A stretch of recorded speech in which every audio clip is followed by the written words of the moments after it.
My Hemi just hit 200,000 miles with 0 lifter tick and absolutely no oil consumption. This is the original engine, the original transmission, and the truck still runs. I'm gonna show you every service I did to get here with exact mileage and exact cost.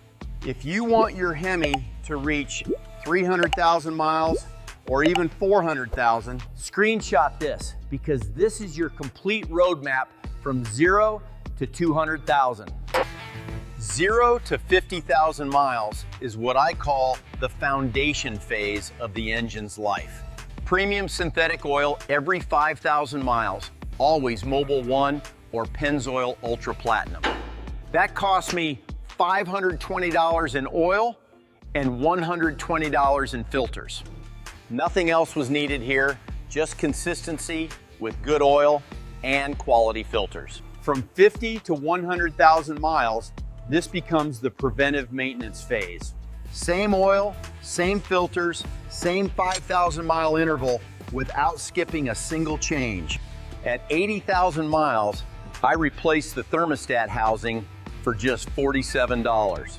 That one part alone prevents overheating problems that can destroy an engine. At 100,000 miles, I did spark plugs, ignition coils, and the PCV valve. That cost $271 and prevents misfires that stress the lifters.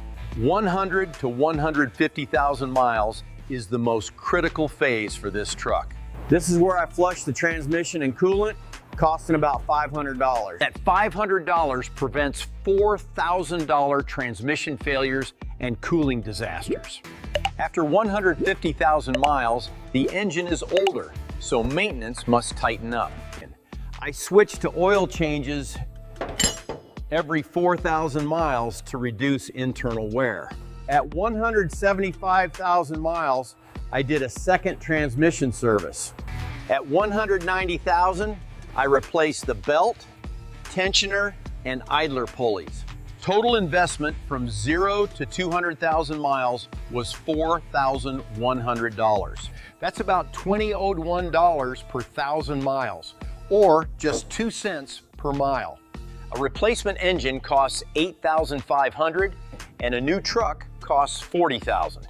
I paid 0 for lifters, 0 for transmission rebuilds, and 0 for engine replacement. What's your current mileage and what oil change interval are you really using right now? Subscribe for the 250,000 mile update, because this engine isn't done yet.